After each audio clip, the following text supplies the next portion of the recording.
Item Number: SCP-146. Object Class: Euclid. Special Containment Procedures. Containment procedures have been revised after it was noted that the effects of SCP-146 were sharply and dangerously increased under previous containment. A standard 1/2 meter cubed secure storage bin. The bin should remain free, however, should a researcher wish to test SCP-146 at high intensity. Level 3 clearance is required for any personnel wishing to enclose or cover SCP-146 for a period exceeding 2 days. During normal storage, SCP-146 is to be kept on a marble pedestal in its storage room, located Data Expunged. SCP-146's standard storage room measures no less than 20 square meters, with stuccoed walls and a ceiling painted to resemble a clear daytime sky. The room is to be kept well lit, full daylight equivalent, at all times, furnished with an assortment of potted plants, which must be tended to daily, and decorated in the style of the late Republican period of Rome, circa 120 to 80 BCE. Experimentation with different interior styles has shown that SCP-146 seems to prefer this arrangement and to have aesthetic preferences consistent with the aristocracy of Rome from that era. While this containment is standard, researchers with clearance level 2 or higher may experiment with different containment settings in order to modify the effects of SCP-146.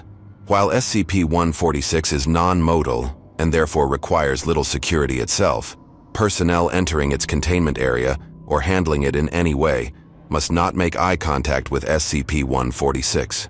Any attempts to cover SCP-146 in order to prevent eye contact is prohibited, as this has been shown to increase SCP-146's effect at an unpredictable rate. In general, 1 day of covering or confinement will cause SCP-146 to skip over the beginning phase of its effect and begin with the most traumatic memories. After 3 days, SCP-146 has been shown to produce its effect without having to make direct eye contact first. After 7 days, the effect of SCP-146 is both far more intense and no longer confined to subjects within SCP-146's field of vision. Researchers in an adjacent room were affected and one was permanently data redacted. Permission to experiment beyond 7 days is denied by Order of 05. Blinders and decorative screens are available for personnel who must enter SCP-146 containment area for maintenance. Description: SCP-146 is a hollow bronze head, apparently a fragment of a complete statue or bust, depicting a crowned young woman, or perhaps an effeminate young man. The head exhibits severe verdigris over much of its surface. The crown of SCP-146 is inlaid with silver decorations, and its eyes, the apparent source of SCP-146's effects, are beaten silver, shined to be mildly reflective. To date, SCP-146 has not exhibited any signs of movement, but its reaction to certain decor in its containment area indicates that it may possess a degree of sentience, if not outright sapience. If SCP-146 is able to communicate, it has not yet done so. SCP-146 exhibits the ability to access and bring to mind certain memories in those who initiate eye contact. These memories are usually tied to a sense of guilt or shame in the subject. After initial eye contact is made, the subject need only remain somewhere in SCP-146's field of vision for the memories and associated feelings to become more intense, although continual eye contact speeds the process.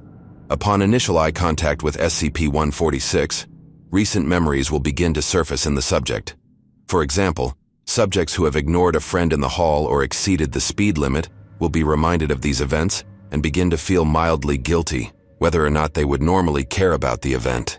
With continued exposure to the gaze of SCP-146, the subject will begin to recall older and more vivid memories, with a corresponding increase in feelings of shame in the subject.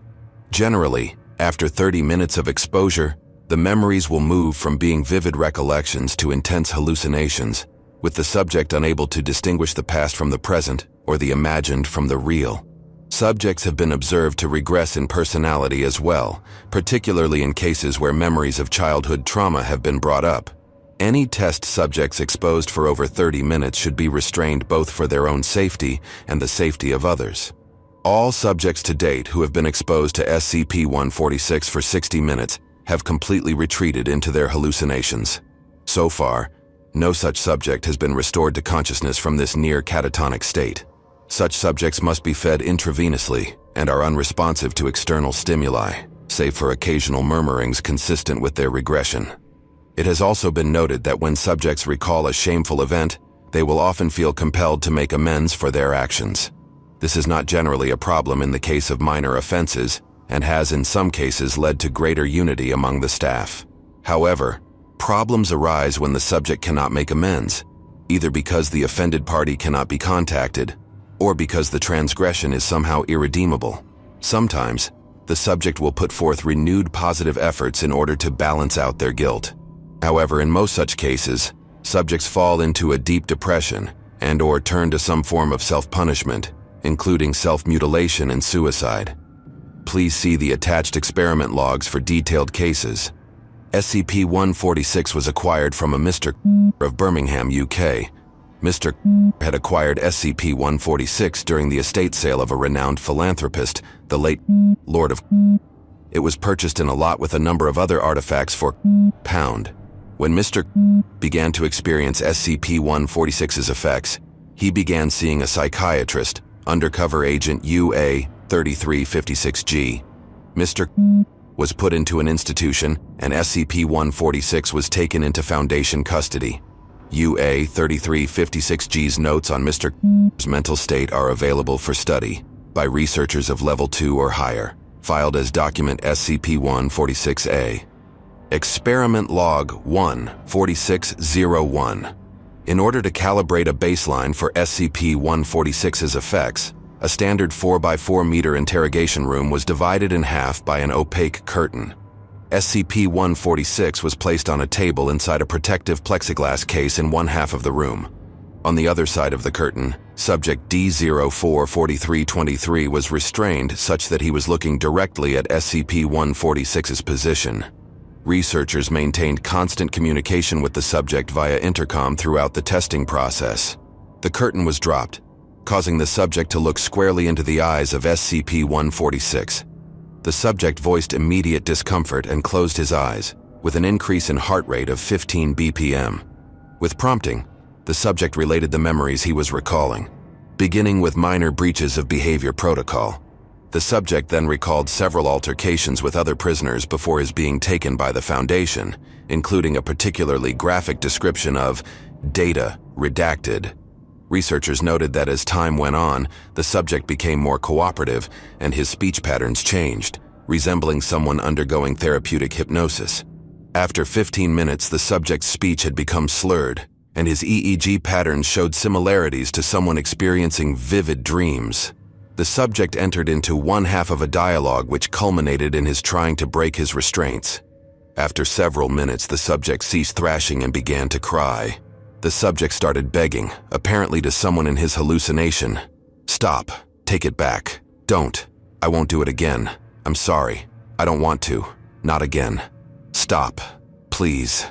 This behavior continued until, after 54 minutes of exposure to SCP-146, the subject's vocalizations halted and his EEG showed signs consistent with coma.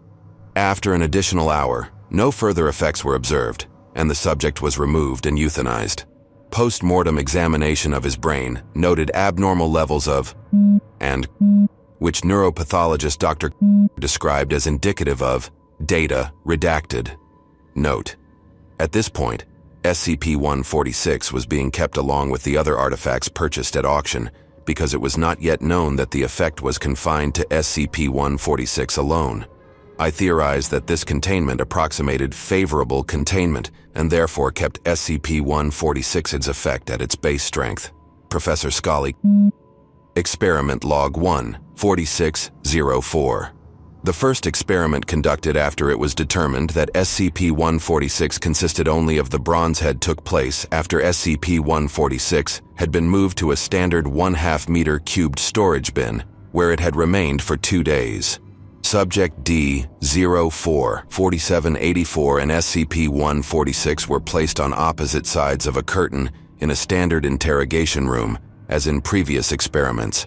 The subject was restrained as in previous experiments. When the curtain was dropped, the subject reported an immediate headache and began to cry.